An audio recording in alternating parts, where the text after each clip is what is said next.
Assalamualaikum warahmatullahi wabarakatuh. Selamat berjumpa dan salam sehat untuk kita semua. Kali ini saya akan menampilkan bagaimana cara membuat ketapel. Ketapel adalah alat permainan tradisional yang digunakan untuk menembak sasaran.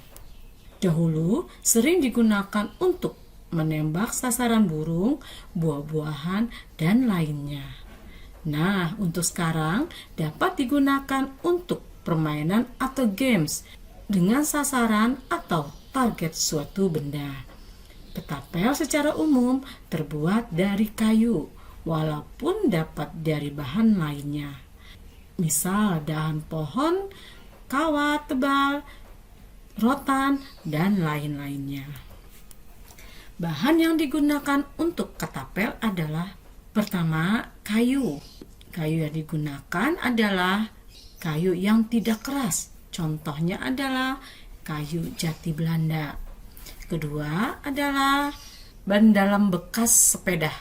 Ketiga, benang kasur. Keempat, kertas. Kelima, lem kayu. Sedangkan alat yang digunakan adalah pertama, spidol. Kedua, pensil. Ketiga, gunting. Keempat, gergaji kayu. Kelima, klem atau penjepit kayu. Keenam, pisau untuk mengikir. Ketujuh adalah amplas. Berikut adalah proses dalam pembuatan ketapel dari kayu. Selain kayu, disiapkan pola yang digambar di atas kertas menggunakan pensil dan penggaris agar ukurannya tepat.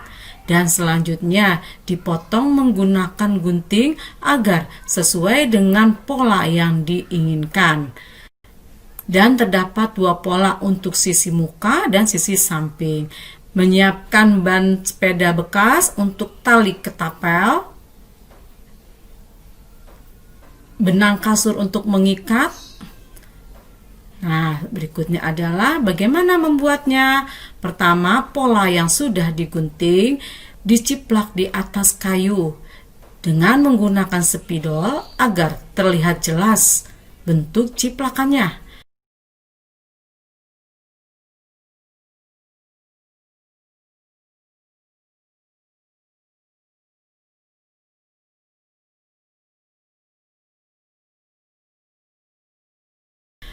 Setelah bagian depan digambar sesuai dengan pola, kemudian dilanjutkan untuk menggambar pada posisi samping sesuai dengan pola yang ada. Jadi nanti dari samping atau sisi kiri dengan kanan, maka terbentuk pola seperti yang ada pada gambar.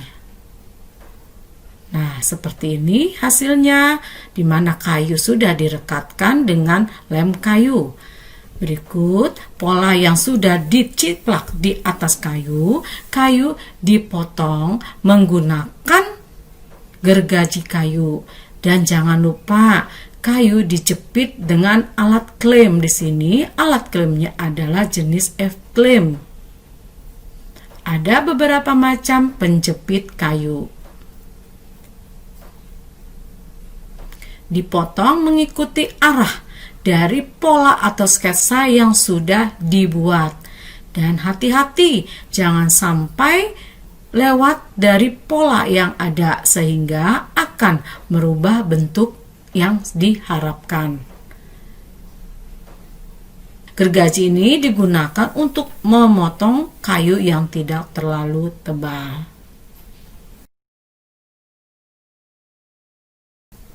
Nah, selanjutnya adalah proses setelah dipotong pada sisi kiri dengan sisi kanan sesuai dengan pola dasar.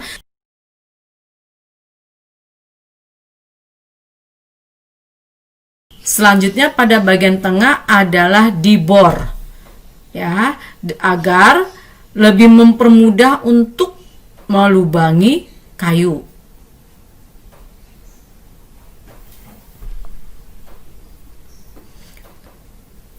dan posisi kayu masih berada pada penjepit. Dan setelah jadi, hasilnya seperti ini sesuai dengan sketsa yang ada. Nah, ini belum selesai. Harus diperbaiki lagi, harus disempurnakan lagi, yaitu dengan cara mengikis atau mengikir bagian atas agar lebih mengecil daripada bagian yang bawah, sehingga bentuk ketapel sesuai dengan pola yang diharapkan.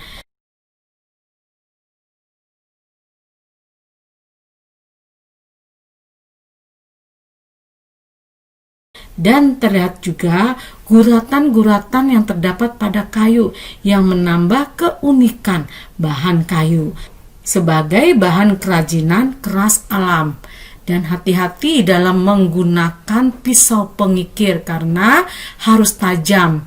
Jika tidak hati-hati, maka akan terkena tangan. Karena kayu jati Belanda lebih lunak daripada kayu yang lainnya, sehingga lebih mudah untuk dikikir atau dikikis oleh pisau, mempermudah untuk proses pembuatannya. Dan dalam mengikir atau mengikis harus simetris antara sisi kanan dengan sisi kiri, sesuai dengan guratan yang sudah diciplak dari pola yang ada. Dan proses mengikir ini memang cukup hati-hati dan telaten sehingga hasil akan menjadi lebih maksimal.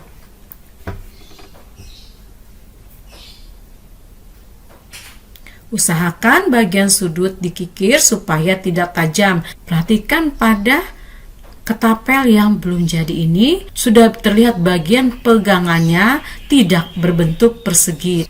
Sudah terlihat membulat, tidak persegi 4 karena bagian siku-siku sudah dikikir.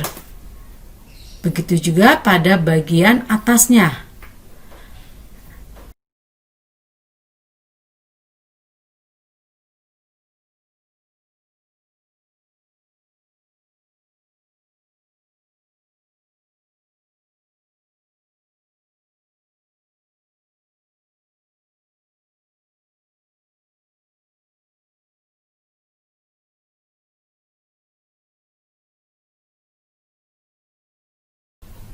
Terlihat ketapel memiliki pegangan yang kuat karena menggunakan kayu yang dirangkap 2.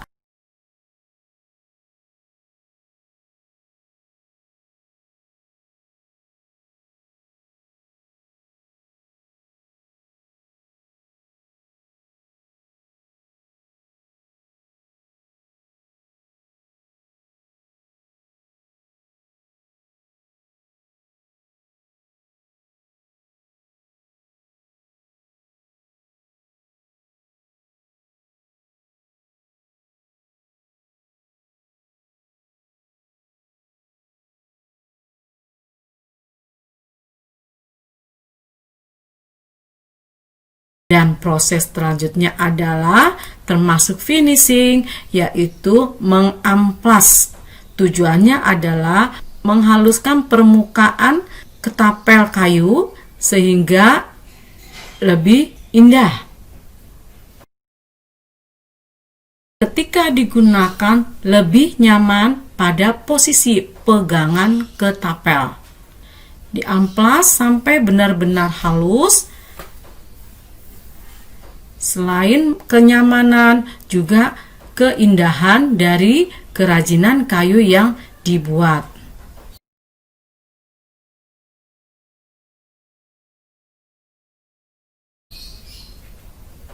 Nah, sudah jadi, sudah halus. Tinggal selanjutnya adalah siapkan ban bekas dari sepeda yang tujuannya adalah sebagai tali dari ketapel.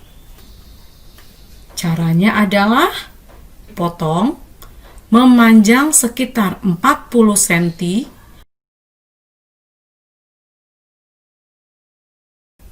dan lebar 1 cm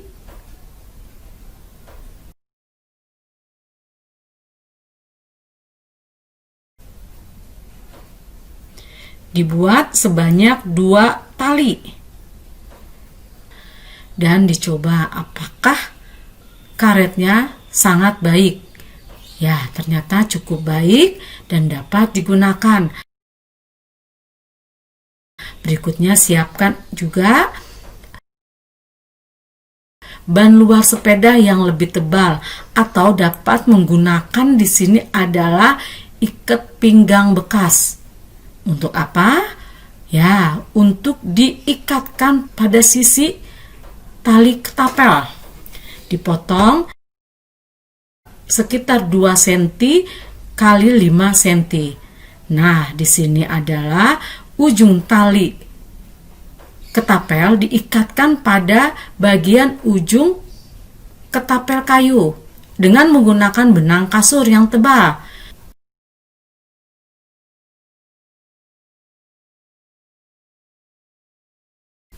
Dan bagian ujung tali ban sepeda sisi yang lainnya diikatkan pada ban luar sepeda, atau di sini adalah ikat pinggang bekas yang dipotong dengan bantuan benang kasur. Yang sebelumnya ikat pinggang bekas tersebut dilubangi untuk mempermudah pengikatan tali ban bekas sepeda. Nah, ketapel sudah jadi. Bagaimana? Apakah bisa digunakan? Kalian dapat menggunakan bahan-bahan yang tidak terpakai di sekitar rumah sehingga menghasilkan produk kerajinan seperti ketapel. Yuk kita lihat apakah bisa digunakan atau tidak. Di sini perhatikan posisinya, di mana pegangannya sangat kokoh sehingga ketika digunakan akan lebih baik. Ketika dicoba memiliki kelenturan yang sangat baik pada ban bekas sepeda dan memantulkan peluru yang akan digunakan. Selamat mencoba untuk pembuatan ketapel. Nah, ketapel buatan sendiri sudah jadi, dapat digunakan untuk game atau permainan. Jika ingin lebih menarik lagi ketapel kayu yang dibuat, maka dapat diberi pernis agar lebih mengkilat, atau dapat dicat dengan menggunakan warna yang diinginkan, atau dengan dikombinasikan menggambar agar lebih menarik. Nah, selamat mencoba ketapel buatan sendiri. Semoga di dalam keadaan pandemi ini kita bisa membuat suatu kreasi yang dapat digunakan dalam kehidupan sehari-hari. Terima kasih. Assalamualaikum warahmatullahi wabarakatuh. Selamat berjumpa kembali.